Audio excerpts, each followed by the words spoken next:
جمال الوجود بذكر الإله وتصفو الحياة بنور هداه. جمال الوجود بذكر الإله وتصفو الحياة بنور هداه.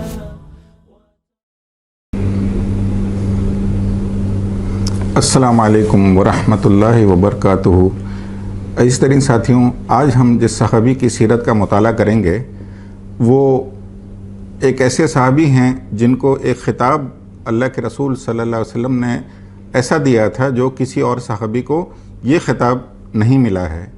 اور وہ بڑے مشہور بھی ہیں ہمارے درمیان، جو کہ خالد سیف اللہ کے نام سے، کہ اللہ کے رسول صلی اللہ علیہ وسلم نے ان کو اللہ کی تلوار میں سے ایک تلوار کا خطاب دیا تھا. ایک جنگ موتا میں جب وہ شریک ہوئے تھے، اس موقع پر اللہ کے رسول نے انہیں یہ خطاب دیا تھا. یہ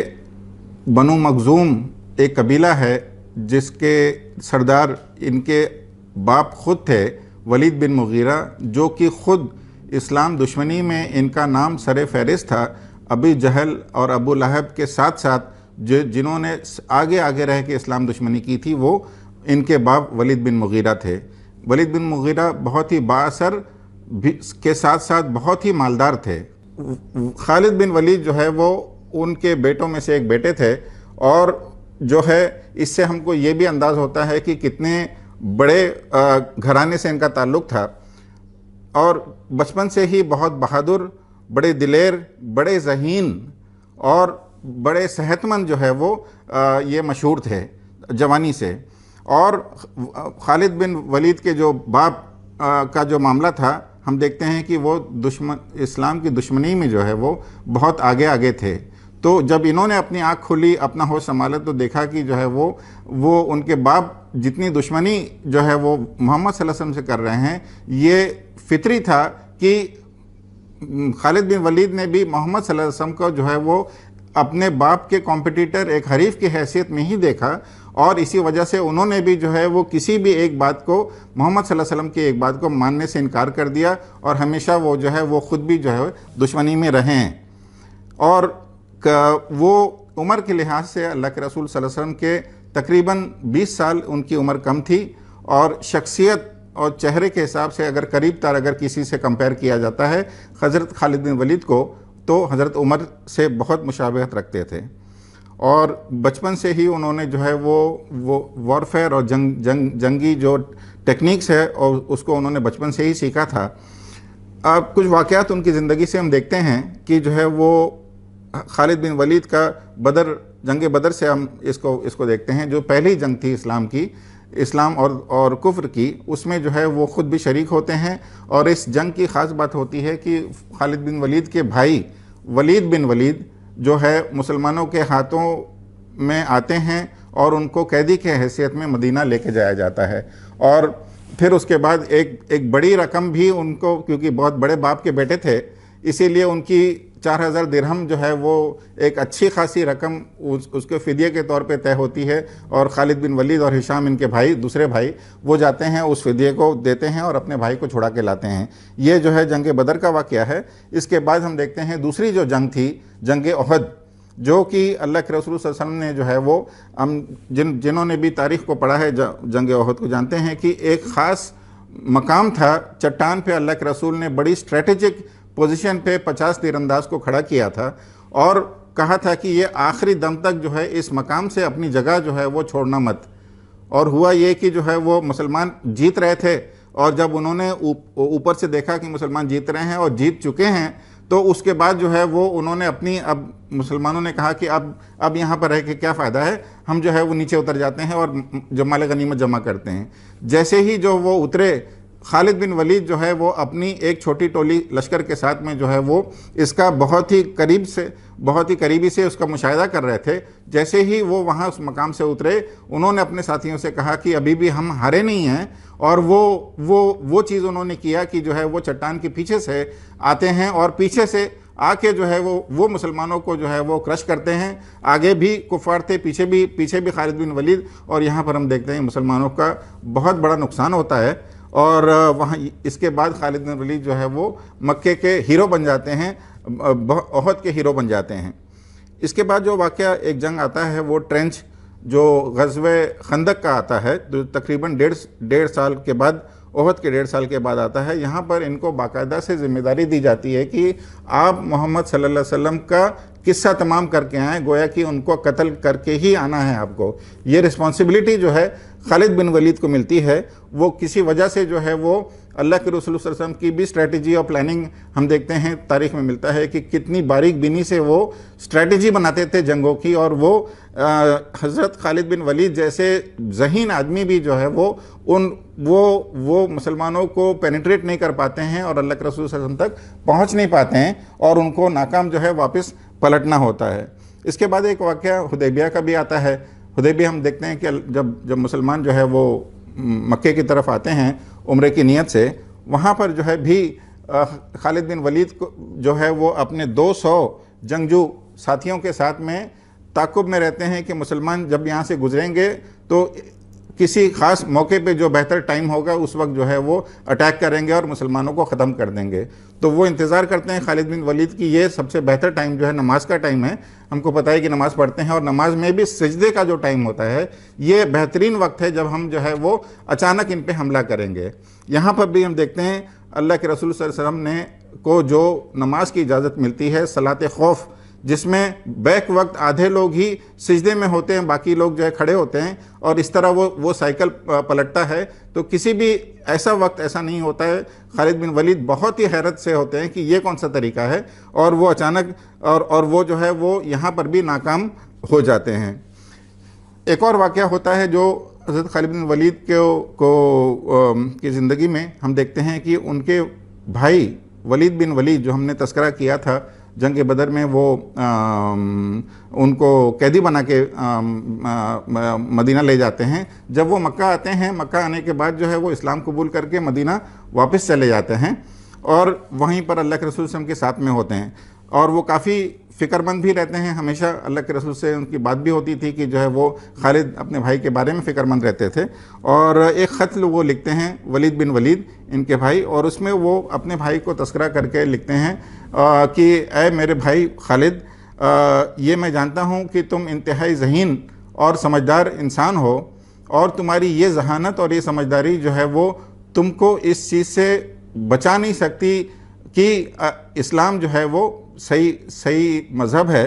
اور یہ سچائی ہے۔ اور یہ بھی لکھتے ہیں کہ اللہ کے رسول صلی اللہ علیہ وسلم تمہارے بارے میں پوچھتے ہیں کہ کہاں ہے خالد، یہ بھی ان کو احساس دلاتے ہیں، اور پھر آخر میں کہتے ہیں کہ ایک کھلے ذہن سے اگر تم اس چیز کو دیکھو تو تم اس بات کو مان لو گے کہ جو ہے اسلام سچا دین ہے، اور اس کو قبول کر لو۔ اس انداز کی جو ہے وہ جب لکھتے ہیں تو وہ پڑھ کے جو ہے وہ کافی متاثر ہوتے ہیں، دل ان کا نرم بھی ہوتا ہے، اور وہ کہتے ہیں کہ اسی رات کو جب وہ سوتے ہیں ان کو ایک خواب آتا ہے۔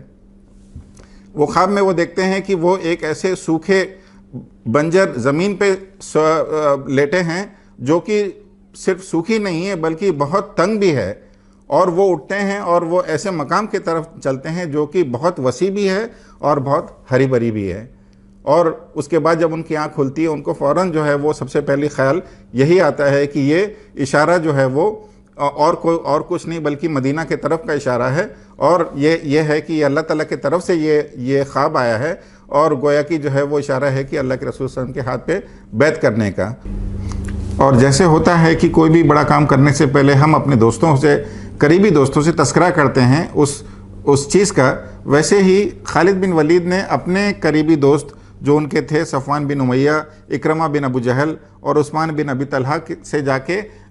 اس ارادے کا مدینہ جانے کے ارادے کا تذکرہ کرتے ہیں۔ تو پہلے دونوں تو سیدھے سے انکار کر دیتے ہیں، تیسرے